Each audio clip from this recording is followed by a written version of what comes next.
So these IEMs are from a company called HIDIZS, and these are known as MS2 Pro, and it is one of a recent launch from the company. So it's a high-res in-ear monitor. It comes in this kind of a black box. You have your plenty of specifications at the back, and these are priced at $79 or 6,900 rupees. So they come in 3 color options. The one that I have is blue. So you will open the box, you have your in-ear monitors on the top. Then you have some extra pair of ear tips in both white and black color, which is quite good. Then you have some regular paperwork like your warranty card and user manual, and they have also given you one carry pouch. Inside the carry pouch you will find your nozzle. So they have given you 2 extra pair of nozzles to play around with the sound signature, and then you have this cable which comes in white color. So starting off with the design and build quality, so these IEMs are made from some kind of a zinc alloy, and it's a complete metal build from front to back. The design is very different, and also they look very premium and attractive for sure. And as most of the metal things, or you can say glossy finish surfaces, have a tendency to attract fingerprints, so they also do that. But this faceplate that you're looking at has a patch of leather on this particular part, so even though they are attracting fingerprints, but when someone is looking at it from this particular angle, so the fingerprints won't be visible. Also, these IEMs reminded me of the SimGod EW300, which are also metal IEMs. So yeah, but you have to clean like the EW300 more as compared to this one, so they like look clean for the most part when it comes to fingerprints. The design of these IEMs is inspired by Rhino. That's why you see all those sharp edges and corners on the main housing, and overall you can say the design is very geometrical, and the design inspiration not only went to the IEMs but also on these 0.78mm connectors. So you can already see that they have some sort of edges and corners on the connectors as well, and they have labeled everything very well. The branding is there, the left hand marking is quite precise, and my favorite part on this IEM is actually that small grill that is there on the faceplate. So everything has been crafted, or you can say machined very well. You don't find any flaws in the main structure, and it looks quite attractive. For the comfort and fitting, so I've been using them for more than 10 days now, and these IEMs were sent to me along with this audio player, which is the AP80 Pro X. In case you haven't watched the review on this one, make sure to check it out.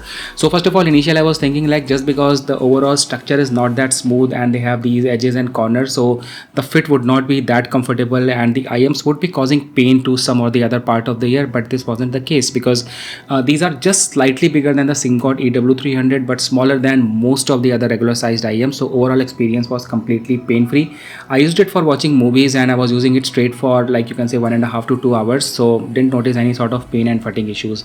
And also when it comes to the cable, so it's not one of the heaviest and thickest cable out there, and this is the kind of cable I like I usually see people going for thicker cables, calling it as more sturdy and more durable, but I believe that the cable should not be like a rope. It should be lightweight and should not be adding to the weight of the product. So overall the cable, the IEMs and fitting and everything was too good. Now talking about the nozzles, so they have provided 2 extra pair of nozzles in the box. So the red nozzles are already attached to the IEMs. Then you have the white nozzles or the transparent ones that will enhance details and airiness, and then you have the black ones that will enhance bass and thunder.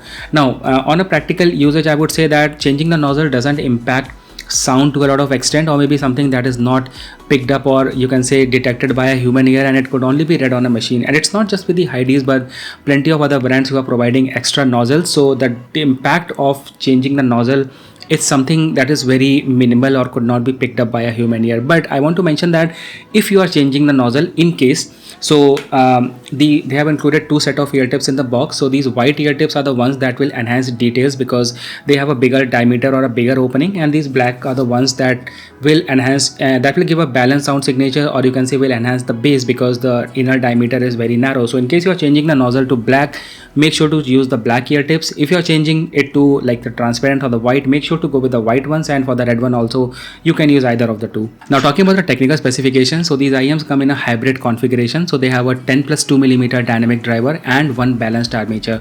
And when it comes to dynamic driver, so it has dual cavities inside, and they are using some kind of an aerospace PU plus peak composite diaphragm. PU refers to polyurethane, and this peaked composite was actually new to me because the peak composite material are being used in aerospaces and also in some hearing implants and all. The advantage you get with the peak composite material is that they are first of all thermally stable, and also they are less prone to chemical changes that happen in the material over a period of time. Along with that, they are using a nano DLC coating on the diaphragm. DLC refers to diamond like carbon. So these are all the technical specs you get in the dynamic driver. And when it comes to impedance, so it's just 17 ohms, so you don't even need a DAC to drive these properly. But if you have any sort of dongle DAC or any high-res DAC, so it's definitely a plus. And the sensitivity is around 111. So overall driving these IEMs properly with or without the DAC would not be an issue. Now talking about the important part, which is the audio quality. So talking about the bass, so the bass is deep and it has a lot of thump. Don't expect the bass to be muddy, and also don't expect the bass to be boomy, because whenever bass frequencies are playing, you don't feel that boom and sort of a thing in your head. It is the kind of, you can say, the purest form of bass that has multiple layers. The driver is quite efficient. All that rumbling, thunder, and everything will be heard, not just heard but felt very well. They also produce, you can say, sub bass frequencies very well. And when it comes to the vocal part, so male and female voices were onto the point. I use these IEMs for watching movies and also listening to a lot of songs, so the vocal part was very clear, and also there was a lot of details in the high frequencies. Now let me just compare the graph of the EW300 and these MS2 Pro. Now first of all, I'm comparing EW300 with these because the prices of both these IEMs are very similar, and also they have the nearly same sound signature, so you would be able to better understand what I'm trying to explain. So let's head over to the graph. So if you look at this graph, so the blue one is actually the MS2 Pro and red one is the SimGod EW300. So from 0 to 80 Hertz, which are actually your sub bass frequency, so EW300 actually perform a little bit better, at least from the graph. But on a practical use, I noticed that both the IEMs were actually very much identical. The difference is not that much, but on the readings and all, the difference is there. But as you move from 80 Hertz to almost 3000 kilohertz, so both the graphs are absolutely identical, which means that you're going to get the exact same sound signature from both these IEMs when it comes to the mids and your vocals and all. But when you touch the frequency of around 4000 Hertz, so there is a peak in the MS2 Pro, which simply means that the vocal will be slightly clear on the MS2 Pro, although like vocals on the both these IEMs were exactly the same, but from the graph the MS2 Pro will be more clear. But as you are touching the frequency of 8000 kilohertz, now let me tell you, the 8000 kilohertz to 15000 kilohertz are the frequencies that add details and airiness to the vocals and the high frequencies. So when you talk about the 8000 kilohertz on the MS2 Pro, that is on peak, which means it will give details, but after that they are just cutting down on everything. All that harsh frequencies, all that sibilances, C's and S's and sharp sounds, they are going to cut everything. But on the EW300, which is your red line, you can already see that around 10,000 and around 15,000 Hertz, the graph of the red line is like higher than the blue one. Simply means that EW300 are still adding to the details and giving you little bit of sibilance, in my opinion, and I think that is there mainly because of that piezoelectric driver that is there in the EW300. But overall both these IEMs are exactly the same. It's just that what your preferences are, and both of these are going to perform very well. Now for your better understanding, I'm also including a sound comparison between both these IEMs, so whatever I'm trying to explain here, you are going to feel it when you're listening to this audio. And if you have any queries and doubts, make sure to drop your comments in the comment section below, and I'll see you in the next one. Take care.